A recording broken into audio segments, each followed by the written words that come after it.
오늘 하나님 말씀은 마태복음 9장입니다. 마태복음 9장 1절에서 18절까지 말씀.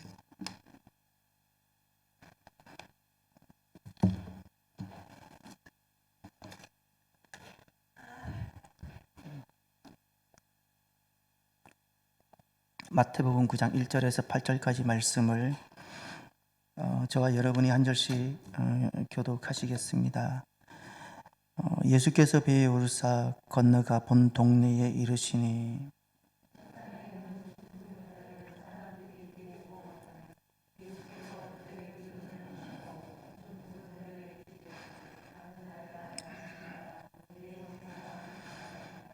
어떤 서기관들이 속으로 이르되 이 사람이 신성을 모독하도다.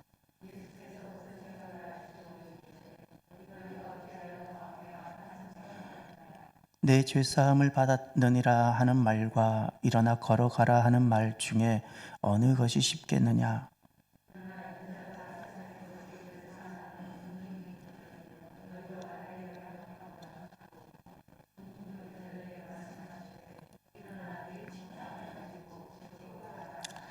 그가 일어나 집으로 돌아가거늘 무리가 보고 두려워하며 사람에게 주신 하나님께 영광을 돌리니라.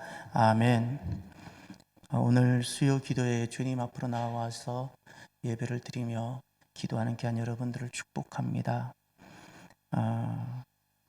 박현주 집사님, 하나님의 딸이요 또 함께 믿음의 삶을 동역하며 살았던 우리 귀한 박현주 집사님, 오늘 새벽에 주님 부르심을 받으셨습니다. 주님께서 그 가족들과 또 함께 신앙생활을 해왔던 또 영적 가족을 이루어 살아갔던 우리들에게 주님께서 위로해 주시기를 바랍니다. 오늘 위로 예배는 오후 1시에 있고 교회에서는 12시 반에 출발할 예정이고, 내일 입관 예배는 교회에서 12시에 출발을 합니다. 아마 입관 예배는 아마 1시 정도에 있을 텐데, 저는 그 가족들하고 먼저 입관실에 들어갔다가 가족들을 모시고 입관을 다 마치고 나올 겁니다. 그때 여러분들은 와 계셔야 됩니다. 그래서 교회에서 내일 12시쯤 출발해 주시고 아마 12시 반쯤 도착하시겠죠, 그죠? 그러면 빈소가 지하 1층 2호실입니다. 2호실에 가족들하고 제가 나올 때까지 그 빈소에 이렇게 기다리고 계셔 주십시오. 아주대 병원은 빈소에서 예배라든가 찬양을 금하고 있습니다.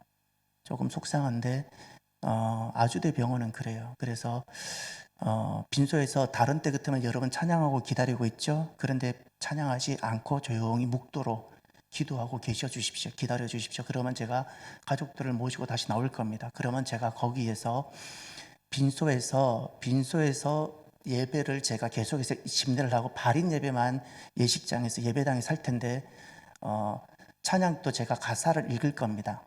네, 그렇게 여러분 마음으로 따라 하시면 됩니다. 그래서 여전히 우리는 예배를 다 드릴 거니까 그렇게 해주시고, 발인 예배는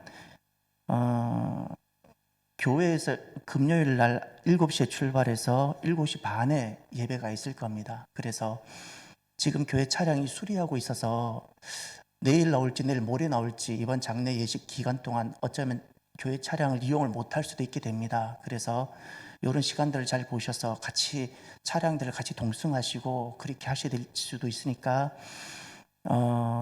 오늘은 12시 반에 출발, 내일은 12시 출발, 금요일은 아침 7시 출발입니다. 그렇게 되니까 기억해 주시고, 금요일 날은 이렇게 발인 예배를 드리고 7시 반에 우리 집사님을 모시고 그 화성시 화장장으로 들어갈 겁니다. 그리고 거기서 화장을 마치면 그 인천에 이렇게 예배 두고 있는 데가 있습니다. 그리로 가서 마지막 납골을 하려고 합니다. 그렇게 기억해 주시고 기도해 주십시오.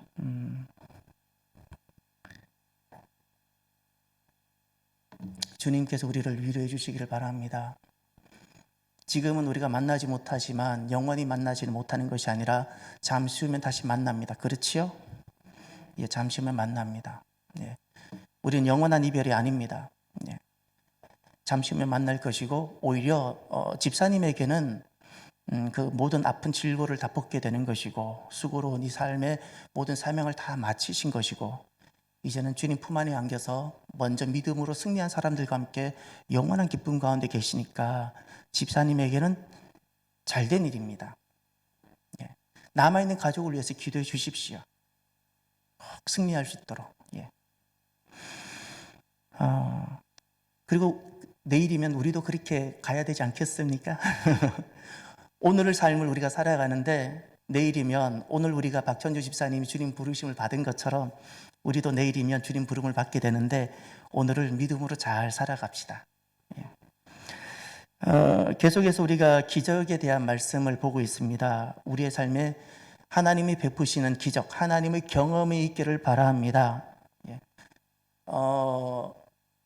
기적은 산 아래에서 있었습니다. 예수님이 제자들을 데리고 산 위에 올라가셨을 때 산상수훈, 거기서 말씀만 선포하셨습니다.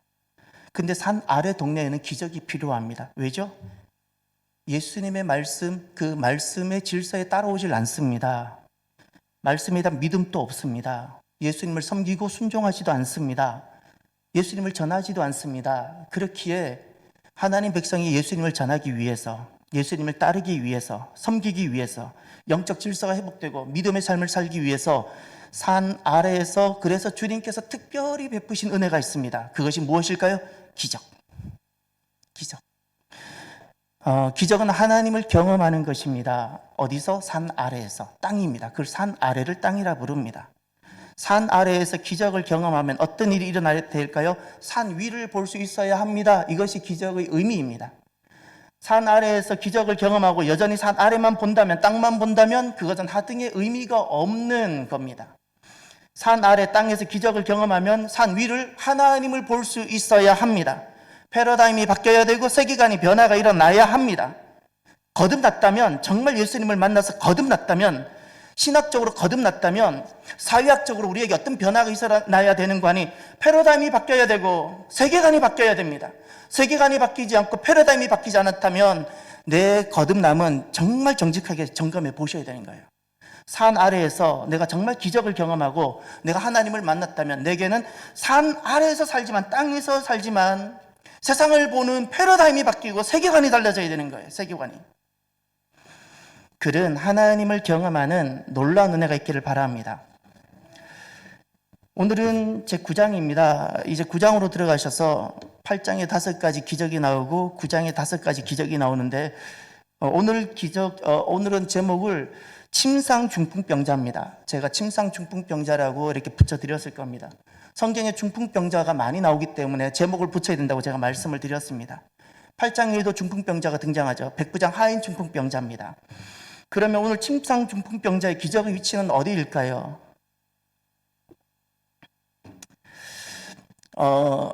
오늘 이 본문은 다른 기적과는 좀 다른 기적입니다.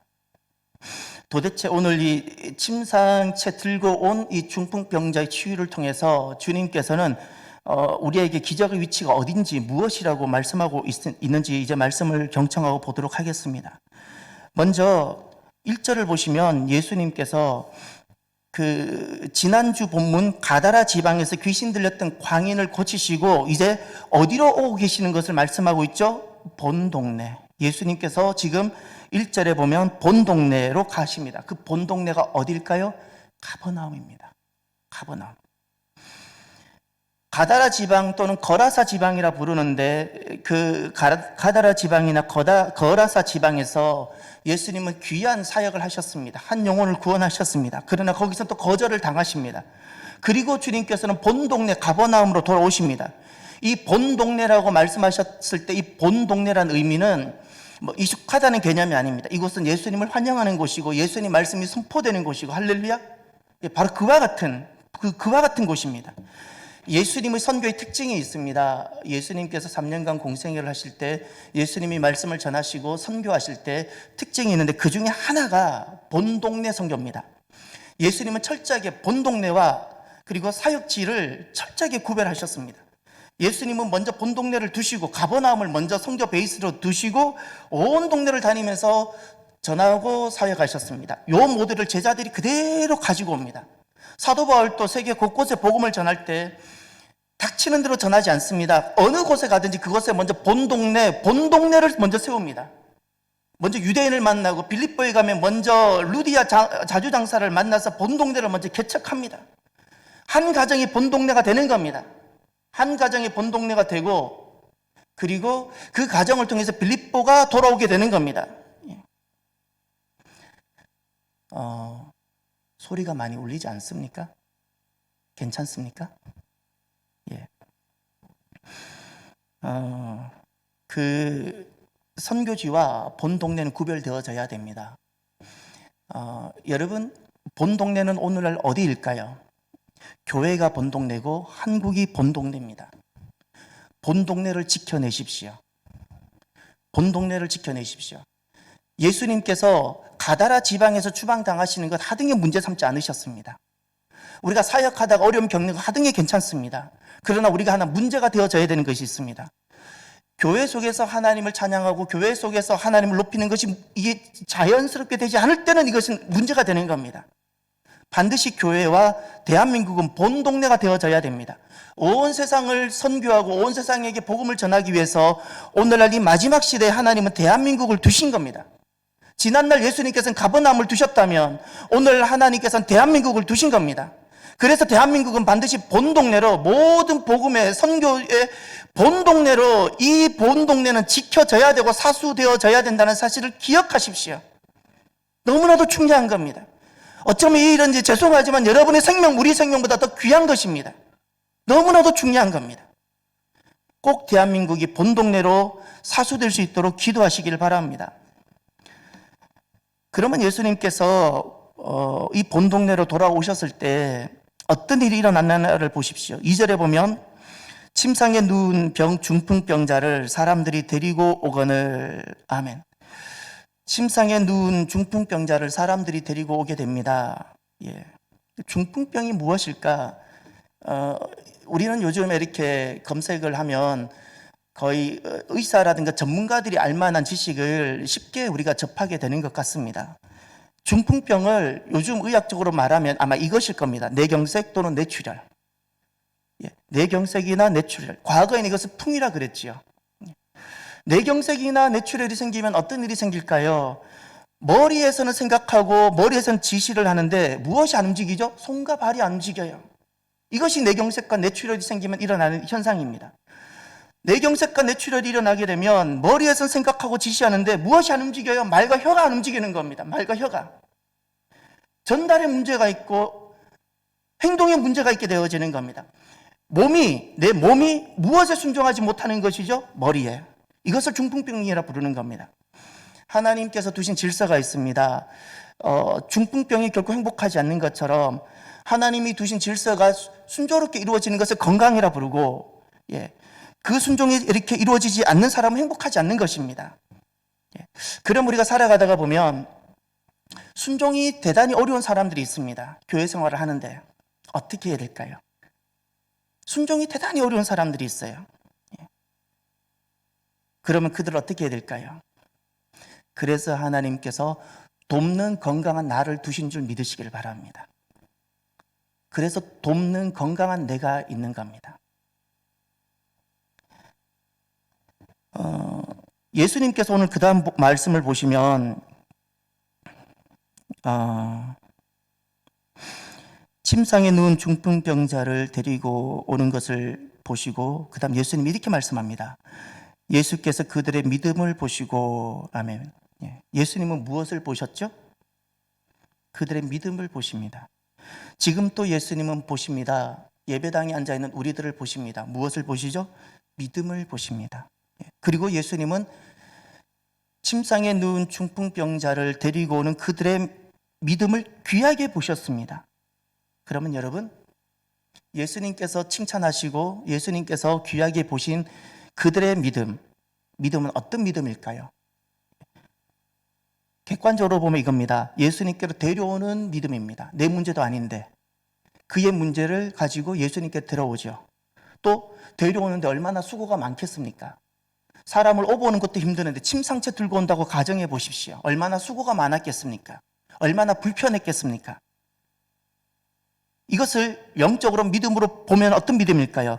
예수님께로, 내 문제도 아닌데 예수님께로 데려오려는 겸손한 믿음. 예수님께만 데려오면 해결된다는 이 겸손한 믿음. 믿음은 겸손해야 됩니다.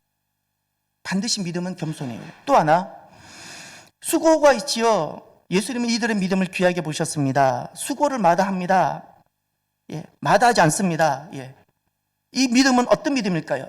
적극적인 믿음입니다. 믿음은 겸손하고 믿음은 적극적이게 합니다. 오늘 우리들의 마음에 두 가지가 있어야 됩니다. 하나님은 우리의 마음을 보시지요. 마음을 보세요. 교회를 이루고 있는 우리들, 가정을 이루고 있는 우리들에게 하나님은 항상 마음을 보세요. 마음을. 우리에게 두 가지 마음이 있어야 됩니다. 하나가 겸손. 예수님께로 나아오고자 하는, 이것이 겸손입니다. 예의하는 것이 겸손이 아니라 어떤 상황에서도 예수님 앞에 나오고 엎어지고 예수님 앞에 데려오는, 이것이 겸손이라는 사실을 기억하십시오. 이것이 주님이 인정하시는 겸손이에요. 그러니 예배당에 나오는 것이 얼마나 귀한 건지 몰라요. 예배당에 나와서 한번 엎어지고 예수님 이름 한번 부르는 것이 얼마나 귀한지 몰라요. 이것이 겸손한 믿음이고, 또 하나, 수고를 마다하는 적극성을 말하는 겁니다. 손과 발의 부지런함. 이것을 예수님께서 귀하게 보시는 두 가지입니다. 오늘 주님께서 우리의 마음을 보실 텐데, 저의 마음도 마찬가지고 여러분, 우리 모두의 마음을 보실 텐데, 주님께서 우리의 마음을 이렇게 열어서 보실 때 이 두 가지가 보여지기를 축복합니다. 그런데 오늘 본문에 보면, 본문은 예상 밖에 주님께서 이렇게 말씀합니다. 사람들이 이 본문을 많이 질문을 합니다. 2절 하반절을 보십시오. 중풍병자에게 이르시되, 다 함께 봅니다. 작은 자야 안심하라, 내 죄사함을 받았느니라. 아멘. 예수님께서 치유하시진 않으시고 작은 자야 안심하라, 죄사함을 받았다라고 말씀을 선포하세요.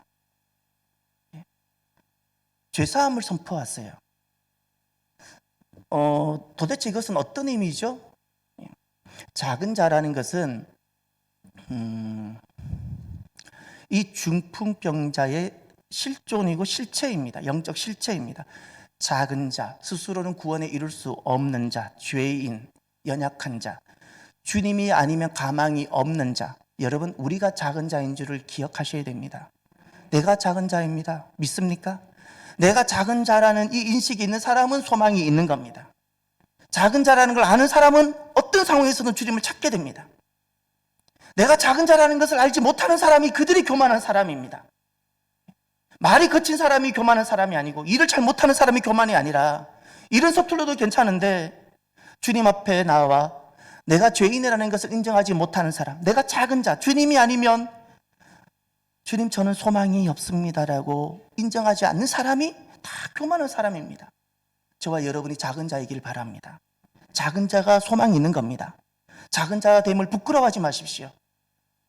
주님 앞에 부끄럽지 않을 인생이 아무도 없습니다. 안심하라는 것은 무엇일까요? 이것은 놀라운 말씀입니다. 아무런 치유가 일어나지 않았습니다. 이 사람은 침상에 누운 채 온 겁니다. 근데 그냥 안심하라 그랬습니다. 고침을 받든지, 너가 지금 오늘 고쳐지든지 말든지 안심하라 말씀하신 거예요. 더 이상 너가 중풍병으로 인해서 너의 손발이 잘 움직이지 않고 말이 잘 되지 않는 어떤 것이라도 그걸로 인하여 불평하거나 원망하거나 두려움에 빠지거나 그런 것에 도무지 빠지지 말라는 거예요. 안심하라 말씀하셨어요. 안심하라. 왜 그랬을까요? 그 이유가 죄사함을 받았다, 죄사함을 받았느니라 말씀하셨어요. 할렐루야. 죄사함을 받았느니라. 이것은 가장 인간의 근본적인 문제를 주님께서 말씀하셨어요. 너가 질병이 낫고 안 낫고의 문제보다 더 본질적인 것이 있는데 그것이 바로 질병의 문제가 아니라 죄의 문제다. 주님이 말씀하신 거예요. 너가 병이 나으면 좋을 수도 있고 안 나으면 아플 수도 있겠지만, 그러나 그거보다 너의 죄의 문제가 해결되어진다면 이것이 가장 복인 줄 알라는 겁니다. 그래서 안심하라는 겁니다. 주님께서 오늘 선포해 주신 겁니다.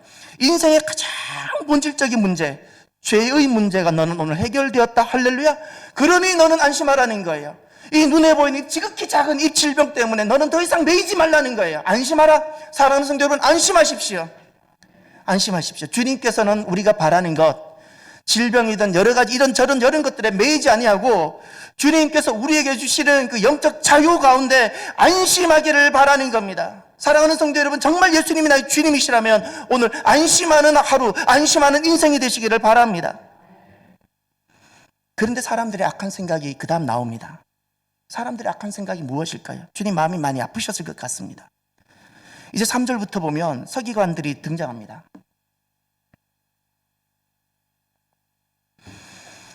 서기관들이 속으로 이렇게 이야기를 하죠. 이 사람이 신성을 모독하도다. 속으로 이야기했습니다. 여러분, 예수님은 무엇을 보시죠? 마음을 보시죠. 속을 다 아세요. 내 속을 아세요. 그래서 두려워해야 돼요. 두려워해야 돼요.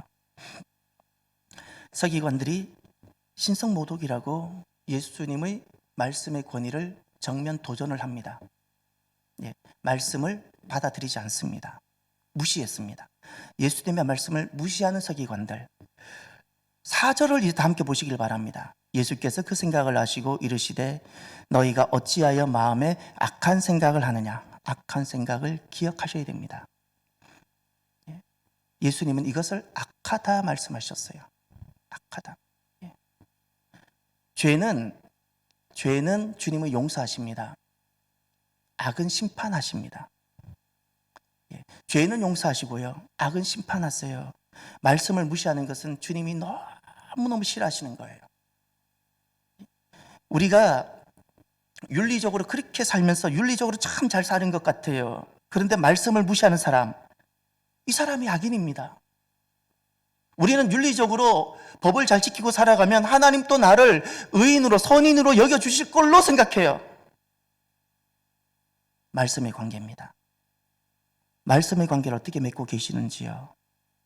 말씀을 나는 그대로 아멘 하고 순종하십니까? 말씀을 무시하는 사람이 주님께는 그가 악인인 겁니다.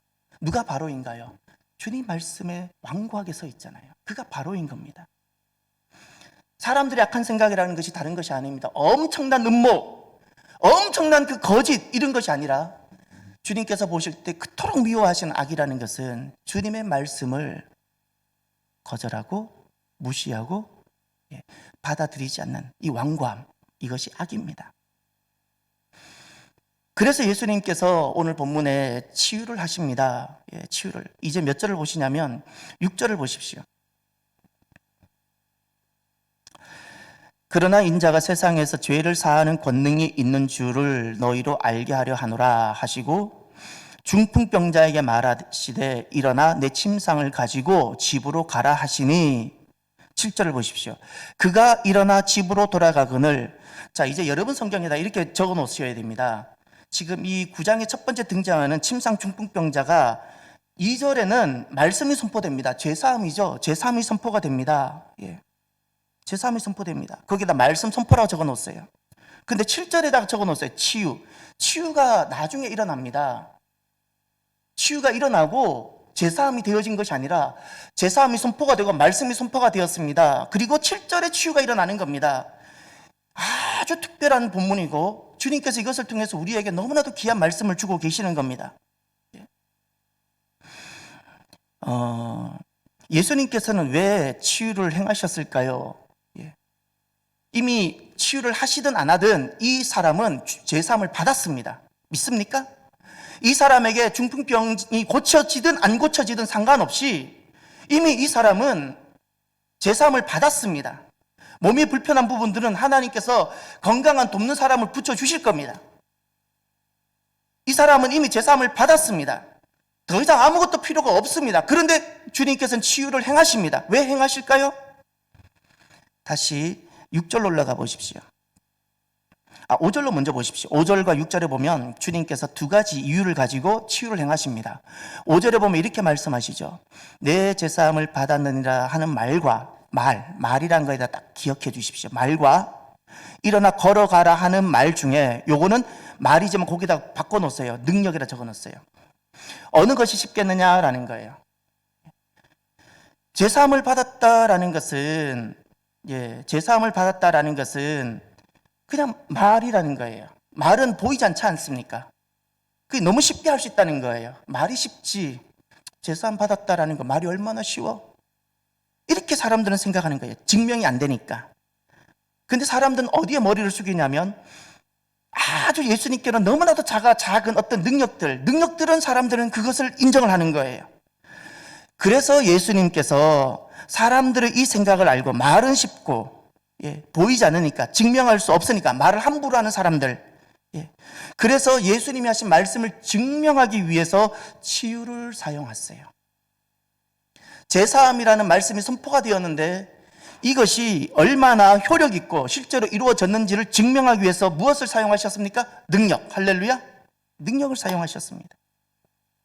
우리에게 말씀을 확신 주시기 위해서, 말씀을 증명하시기 위해서. 예수님은 우리 안에 내적 회복의 증거, 죄사함이라는 것은 여러분 병과 죄는 어떤 차이가 있을까요? 병은 몸의 질서가 깨어진 겁니다. 내 몸이 화목하지 못한 겁니다. 그래서 병이 오면 내가 괴로운 겁니다. 화목하지 않으니까. 이게 병입니다. 죄는 무엇일까요? 하나님과의 관계가 깨어진 겁니다. 죄가 생기면 절대 우리의 영혼은 기쁘지 못하고 하나님과 관계가 깨어졌기 때문에 두려움이 가득합니다. 죄는 우리에게 반드시 두려움을 가져옵니다. 그러면 치유라는 것은 무엇일까요? 이 병이 고쳐지고 몸의 질서가 회복되어지는 겁니다. 머리에서 생각하고 지시하는 모든 것이 몸이 순종하는 겁니다. 이것이 치유입니다. 그러면 죄인인데 죄 사함, 죄 용서를 받았다, 거듭났다, 죄 용서를 받았다라는 것은 무엇일까요? 죄는 하나님과 관계를 단절시킨 것인데 죄 사함이 딱 되어지면 하나님과의 관계, 화목이 이루어집니다. 할렐루야. 하나님과의 화목이에요. 질병이 고쳐진 것은 몸과의 화목이고 죄가 사함 받는다는 것은 하나님과의 화목이에요. 그래서 전에는 내가 하나님께 거역하고 말씀에 도전하고 말씀에 내가 완고히 저항했던 내가 순종하게 되어지는 거예요. 할렐루야. 전에는 내가 영적 중풍병자로 살았는데 이제는 하나님의 말씀이 그렇게 좋을 수가 없는 겁니다. 하나님의 말씀에 저절로 내가 아멘이 되어지는 거예요. 하나님과 관계가 회복되었으니까. 이것이 죄사함이라는 겁니다. 죄사함. 오늘 예수님께서 죄사함을 선포를 했는데 사람들이 말은 쉽지 안 믿잖아요. 그래서 예수님이 능력을 행하시는 겁니다. 왜죠? 우리 안에 일어난 내적 증거, 내적 역사들, 내 안에 있는 내적 회복의 증거, 이것을 위하여 외적 회복을 사용하셨어요. 외적 회복이 치유예요. 능력들이에요. 그러나 내 안에 먼저 무엇이 일어났어요? 내적 회복의 역사들이 있었어요. 죄사함, 할렐루야, 거듭남, 영원한 생명, 구원, 믿음, 이것이 내 안에 내적 증거로 이미 회복이 됐는데 이 회복을 증명해주고 확신시켜 주시기 위해서 예수님은 무엇을 사용하셨어요? 능력을 사용하신 겁니다. 사랑하는 성도 여러분, 주님은 참 친절하신 것 같아요. 참 친절하세요. 이렇게 말씀을 선포하시고 우리에게 내적인 너무나도 엄청난 하나님 나라 유산을 주시고 제사함도 주시고 하나님과 관계도 회복시켜 주시고, 그런데 우리가 더디 믿잖아요. 그런데 주님은 또다시 친절하셔서 어떻게 우리의 믿음을 불러일으키기 위하여 능력을 행하세요. 할렐루야. 오늘 기적의 위치는 어디일까요? 기적의 위치는 무엇입니까? 이제 보통은 기적을 통해서 순종하게 한다든지 기적을 통해서 영적 질서가 회복되게 한다든지 뭐 이런 거였잖아요. 지금은 거꾸로였어요. 오늘 기적의 위치는 무엇일까요? 먼저 말씀이 선포됐잖아요. 그리고 기적이 따라왔잖아요. 오늘 기적의 의미는 무엇이고 기적의 위치는 어디겠습니까? 이미 내 안에 일어난 놀라운 영적 역사들, 할렐루야, 은혜로 베풀어 주신 하나님의 놀라운 구원의 선물들, 죄사함, 하나님의 관계의 회복, 구원, 영원한 생명, 내 안에 이미 일어난 이 놀라운 내적 회복을 주님께서 나에게 증명시켜 주시기 위해서 외적 회복의 역사를, 표적을 보여주시는 거예요. 그것이 기적이었어요. 증명입니다. 할렐루야. 오늘 기적의 위치는 증명이고 확신입니다. 무엇? 내 안에 일어난 영적 역사들, 이것에 대한 증명이고 확신. 끝으로 우리가 하나 도전받아야 되는 말씀이 있는데 8절을 보십시오. 8절을 보시면 무리가 보고 두려워하며 이런 권능을 사람에게 주신 하나님께 영광을 돌리니라. 이 말씀이 대단히 귀하고 복음적인 말씀인 것 같지만 제게는 아픔이 돼요. 왜 그럴까요? 하나님께 영광을 돌리는데 사람이란 단어를 보세요. 무리가 보고 두려워했어요. 그리고 이런 권능을 사람에게 주신 하나님께 영광을 돌려요. 근데 이 사람은 누구일까요? 예수님을 말하는 거예요. 예수님을 여전히 사람으로 보고 있는 이들. 그래서 제가 마음이 아픈 거예요. 제3의 말씀을 듣고 지금 눈앞에 중풍병자가 일어나 자기 침상을 들고 집으로 돌아가는 그 집안이 구원이 일어나는 이 사실을 보고도 아직 예수님이 메시아가 되지 못하는 이들입니다. 마지막으로 우리가 도전을 하면서 질문을 드려봅니다. 왜 이들은 예수님이 보이지 않을까요? 말씀도 선포하셨고 능력도 나타났는데 왜 이들은 눈앞에 계시는 예수님이 보이지 않을까요? 여러분, 의사는 누가 필요할까요? 건강한 사람은 의사 찾지 않습니다. 여러분은 의사가 언제 필요하던가요? 내가 아프다는 자각이 있을 때, 내가 아프다는 환자라는 인정할 때, 내가 스스로 환자라는 자각과 나는 내 스스로 내 병을 고칠 수 없다라는 자기 인식, 스스로 나는 환자입니다, 나는 의사의 돌봄이 필요합니다라는 그럴 때, 스스로를 깨달을 때 의사를 필요로 하고 그때부터 의사의 말을 권위를 두게 됩니다. 우리가 언제 예수님이 필요하고 예수님이 보일까요? 내가 죄인이라는 자각이 있을 때입니다. 내가 죄인이라는 자각이 있지 아니하면 예수님을 눈앞에 두고도 예수님이 그 능력을 보고도 사람들은 예수님을 보지 못하게 됩니다. 누가 복일까요? 내가 죄인이라는 자각이 있는 사람이 복입니다. 할렐루야. 저와 여러분들이 우리가 작은 자라 부르셨던 예수님의 음성을 꼭 기억하시길 바랍니다. 세상에 주님 앞에 큰 자 아무도 없습니다. 크다고 하는 순간 그는 예수님이 보이지 않을 겁니다. 저와 여러분은 작은 자가 되셔야 됩니다. 내가 죄인이란 사람, 나는 주님이 아니면 소망이 없는 사람. 우리 교회도 아무리 사람들이 좋은 사람이 모이고 우리가 아무리 많은 것을 할 수 있을 것 같은 어떤 상황에 처했을지라도 여전히 우리는 작은 자여야 돼요. 작은 교회. 예수님이 아니면 소망이 없는 교회가 되어져야 우리가 예수님이 보일 겁니다. 예수님이 보일 겁니다. 저와 여러분들이 오늘 중풍병에게, 정자에게 말씀을 선포하시고 그 말씀이 내적 회복이었는데 구원이었고 하나님과의 화목이었고 영생이었는데 이것을 입증해 주시기 위해서, 확신시켜 주시기 위해서 기적을 행하셨지요. 우리에게 말씀하시는 그 주님이 또 우리의 더딘 믿음을 확신시켜 주시기 위해서 계속해서 우리 삶에 응답도 주시고 능력도 주시는 그 주님이 보이는 사람이 되기를 바랍니다. 기도합시다.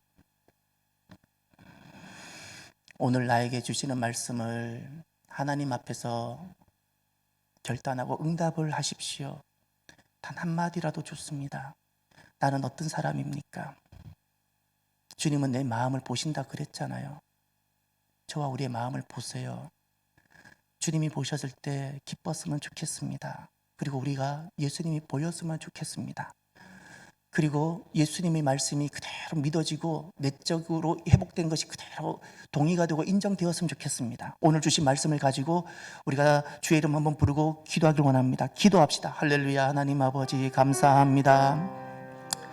주님, 우리가 참 더디고 우리가 참 늦습니다. 보지 않으면 믿지 않으려고 하고 하나님 보고도 주님을 인정하지 않으려는 모습들도 있습니다. 우리가 참 더딥니다. 그럼에도 불구하고 친절하시고 우리를 포기하지 아니하신 하나님 찬양합니다. 감사합니다. 너무나도 감사합니다. 주님, 우리의 마음과 우리의 믿음이 새로워지게 하여 주시옵소서. 우리의 마음과 믿음이 새로워지게 하여 주시고 다시금 하나님 아버지 주님을 필요치 않았던 그 교만한 마음에서 겸손한 마음, 주님을 찾는 마음, 주님 앞에 엎어지는 이 겸손한 마음이 되게 하여 주시고, 하나님 아버지 수고를 마다하는 적극적인 믿음이 되게 하여 주시고, 하나님 주님께서 우리에게 말씀하신 그 말씀이 그대로 다 믿어지고 동의가 되어지고 인정되어지고 받아들여지는 하나님 아버지 말씀이 그대로 되어지는 믿음이 되게 하여 주시고, 하나님 살아가면서 사람만 보이는 인생이 아니라 우리 앞에서 역사하시고 하나님 아버지 계시는 예수님이 보이는 우리들이 주여 되게 하여 주시옵소서. 우리가 죄인입니다. 제가 죄인입니다. 우리가 작은 자입니다. 주님 아니면 소망이 없습니다. 주님이 아니면 소망이 없는 교회입니다. 주님, 예수님이 항상 보이는 교회가 되게 하여 주시고, 예수님을 항상 보고 살아가는 사랑하는 성도들과 우리 모두가 되게 하여 주옵소서.